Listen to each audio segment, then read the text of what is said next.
Vous avez suivi dernièrement, juste dernièrement, il y a au moins 400 bandits qui ont été transférés. Et c'est pas tout. Ça ne termine pas. Vous avez vu encore hier, là, on a tué un serviteur des dieux. Et c'est devenu comme une habitude. Donc, pour le moment, au Katanga, même si tu attends, il y a... Dans la journée? Telle maison. Oui, je sais, sur mon quartier, il n'y a pas 2 mois, on avait tué un homme d'affaires à 8 h du matin.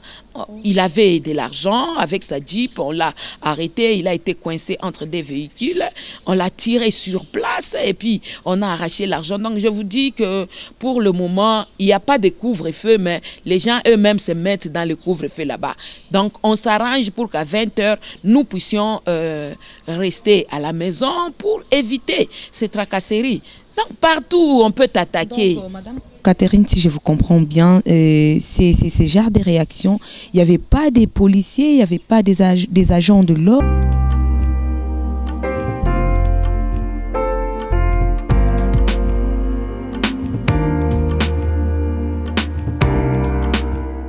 Bonjour à tous nos chers Internet, bon début de la semaine à vous tous.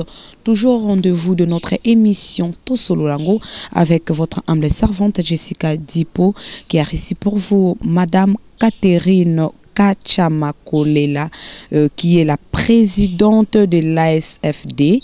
Donc aujourd'hui nous allons savoir c'est quoi l'ASFD, ça a été créé en quelle année, pourquoi ça, tout consort et surtout sur le plan politique. Toujours comme d'habitude.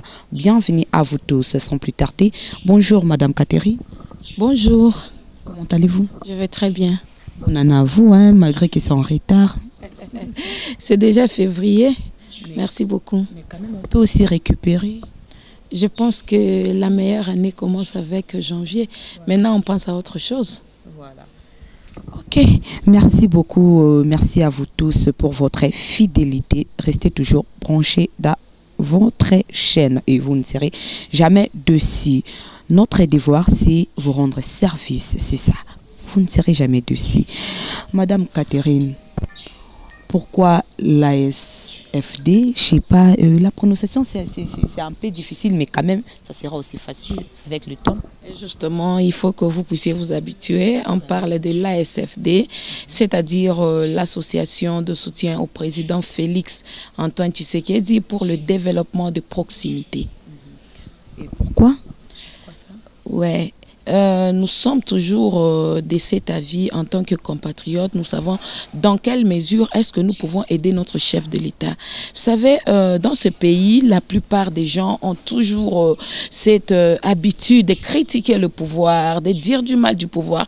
Mais en réalité, si on veut voir la population, qu'est-ce que la population est en train de faire pour aider le chef de l'État? Qu'est-ce que la population peut faire pour que ce pays puisse aller en avant? Qu'est-ce que la population peut faire pour apporter un plus? Et nous avons vu, selon le projet de société que nous a présenté notre chef de l'État, qu'il a vraiment bien organisé les choses et que si ces projets-là étaient en train de réussir, ce serait pour la gloire de toute la population. Alors, en tant que Congolaise, en tant que Congolais, je me suis dit qu'on ne doit pas laisser toute la tâche au chef de l'État. Nous devons soutenir les actions du chef de l'État. Et surtout, comme vous devez bien l'entendre à la fin, je parle de la proximité. Souvent, vous voyez, les gens parlent du chef de l'État dans les grandes villes, à Kinshasa, Lubumbashi, mais il y a des coins là reculés que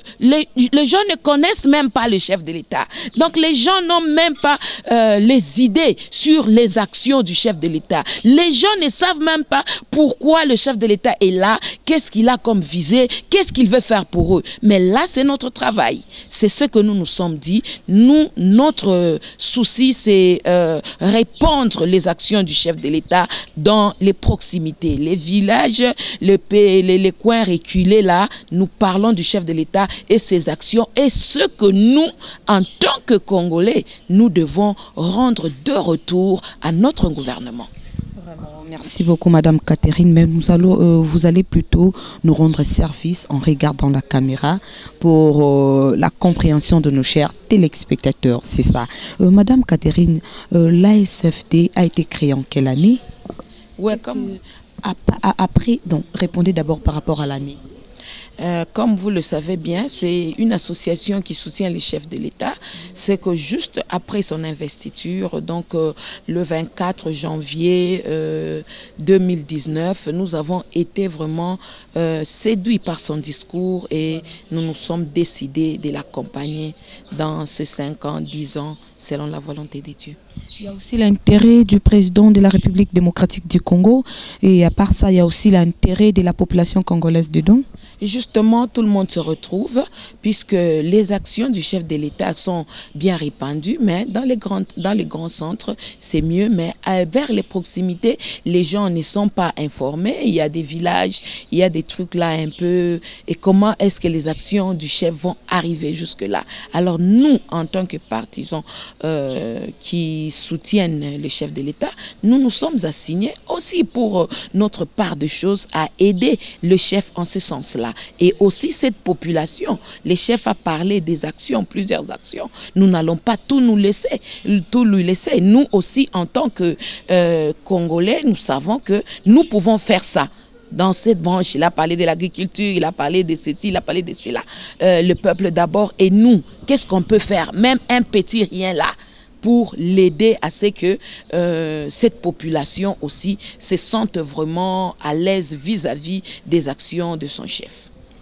Madame Catherine, comment est-ce que vous trouviez, ou soit comment est-ce que vous aviez trouvé le mandat du président de la République démocratique du Congo, le monsieur Fachi?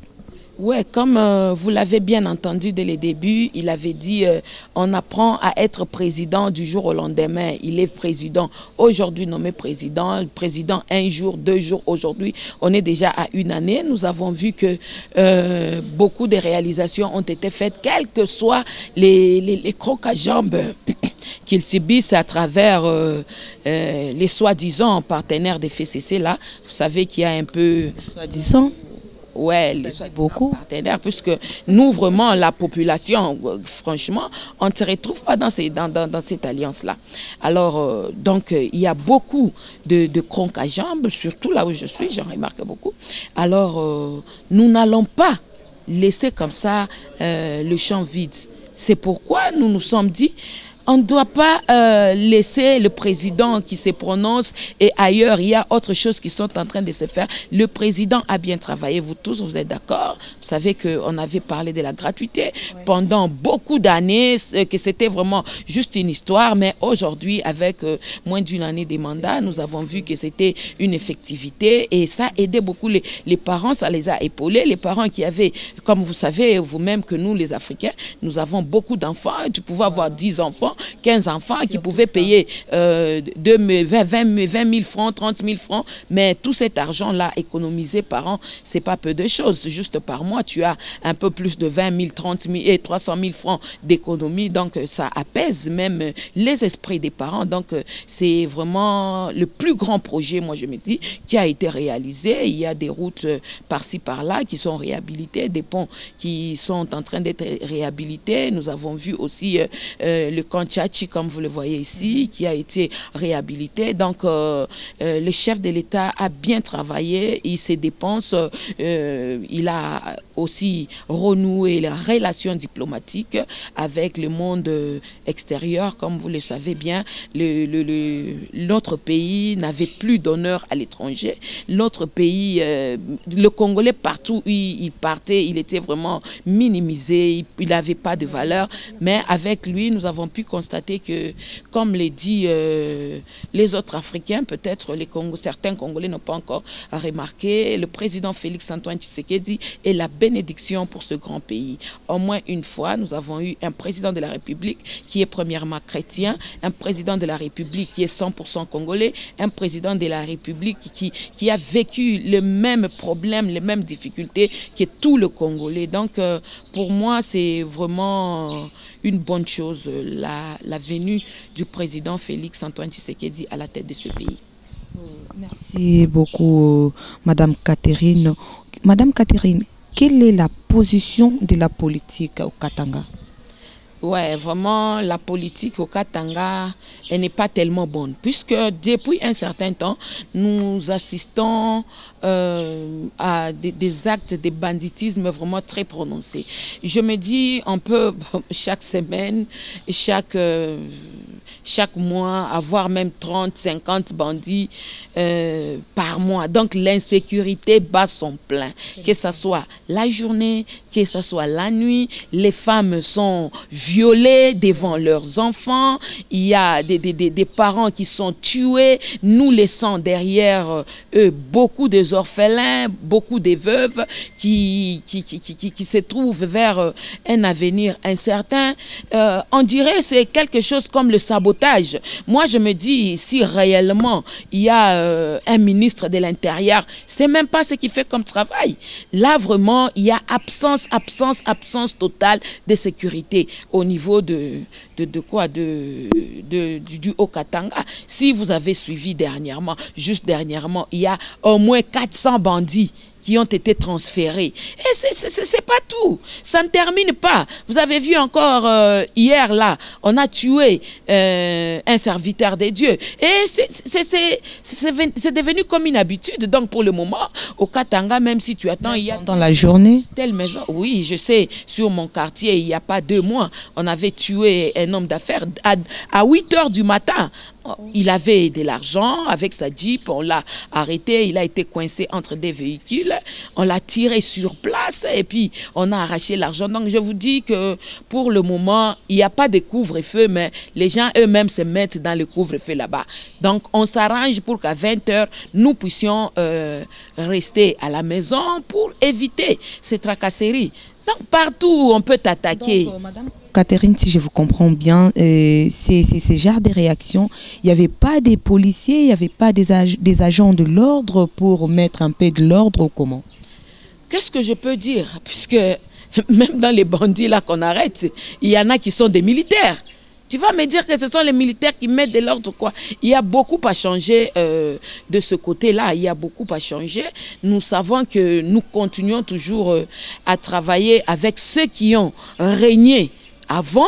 Alors, nous demandons au chef de l'État d'essayer un peu de changer, que nous puissions voir de nouvelles figures, une nouvelle politique. Ceux qui ont travaillé dans l'ancien régime peuvent céder la place, comme on a vu. Il y a déjà des changements qui commencent à s'opérer, mais vous savez, la population a besoin de voir et de sentir réellement les changements. Mais il y a aussi quelque chose qu'on est en train d'apprécier, puisque nous avons vu du côté de la douane, là, il y avait toujours cette histoire-là de trafic d'influence, famille présidentielle, famille présidentielle, famille présidentielle. Mais aujourd'hui, Dieu merci, cette histoire des familles présidentielles n'existait plus. N'existait plus, la population peut vaquer. La corruption, c'est vraiment devenu comme une monnaie courante. La douane n'est pas toujours bien organisée. Il faut toujours beaucoup d'argent partout pour travailler. Donc, tu sais, il y a beaucoup de choses, je dis, il y a beaucoup de choses qui doivent être retouchées au niveau du Haut-Katanga. La population n'est pas encore dans son bain.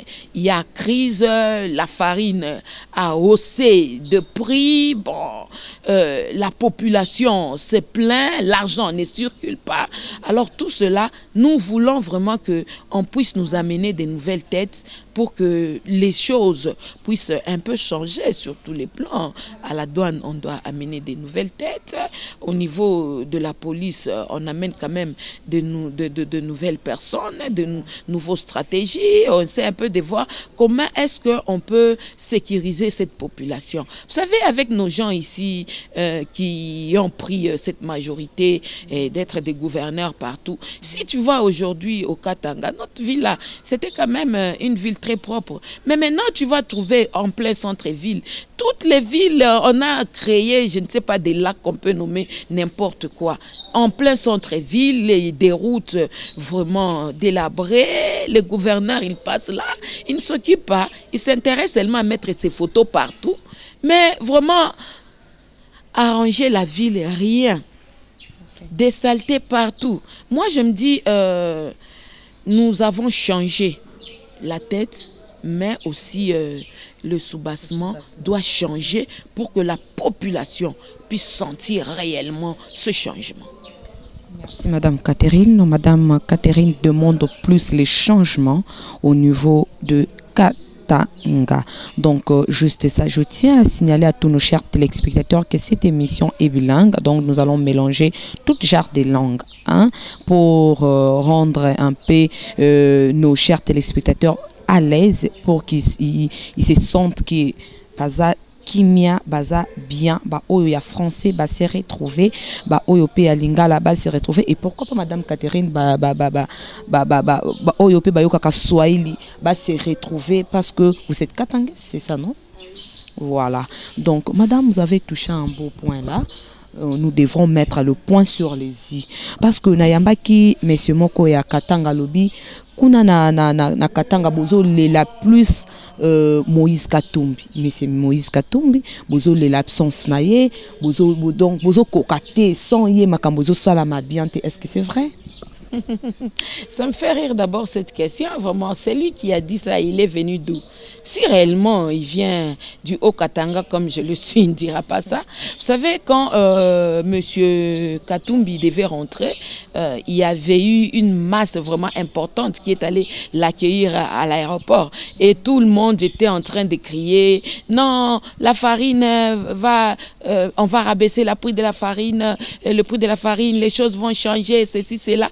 Moi, j'étais interviewée à cet instant-là. J'ai dit, mais lui, c'est un individu comme tout autre. C'est un politicien comme tous les autres politiciens. Comment est-ce qu'il peut changer la vie des Louchois? Il ne va rien changer. Il pouvait travailler en tant que gouverneur. Il ne faisait que son travail. Mais maintenant qu'il n'est pas gouverneur, qu'est-ce qu'il va? Il va changer. Et puis, vous devez être vraiment bien informé pour savoir que si il y avait une masse qui était derrière Moïse Katumbi, c'était une masse qui était fictive, c'est-à-dire elle n'était pas propre à lui. Souvent, quand Moïse devait se déplacer, il y avait la masse des Baba Kyungu Akumwanza qui l'accompagnait, puisque lui, il a quand même beaucoup de gens derrière lui. Et comme il s'était associé avec Baba Kyungu, ces gens-là qui accompagnaient Baba Kyungu d'office, il devait accompagner qui? Moïse Katumbi. Moïse Katumbi n'avait pas de parti politique, comme vous le savez bien. C'est maintenant qu'il a eu un parti politique. Et ce parti politique n'a pas de masse. Si d'autres pouvaient le soutenir, il le soutenait en tant que le président de Mazembe. Vous savez, les Congolais, ils aiment bien le sport. Et quand ils sont là, ils font des œuvres pour Mazembe, ils peuvent acclamer. Mais sachez que ceux qui sont acclamés, en train d'acclamer Moïse en tant que président de Mazembe, il y a des partisans de l'UDPS, il y a des partisans de l'UNAFEC, il y a des partisans de la Mouka, il y a des partisans. Donc, ce n'est pas une masse propre à lui. Au contraire, je m'aimerais dire que, d'après moi, j'ai compris que Moïse a commis la plus grande des erreurs en se détachant de Baba Kyungu, puisque c'est lui qui détenait la masse. Lui pouvait détenir les moyens, le financement, mais la masse, la population, c'est lui qui traînait la population derrière lui. Il y a au Katanga, il y a l'UDPS et l'UNAFEC. Là, vraiment, vous allez trouver quand même une masse importante de la population. Mais le fait de dire que... Qui pleure Moïse? On n'en parle même pas. Même si vous suivez les infos au niveau du Haut-Katanga, on ne parle même pas de Moïse. Pourquoi? Si on faisait les bilans, Moïse Katumbi est celui qui a travaillé avec 8 ans avec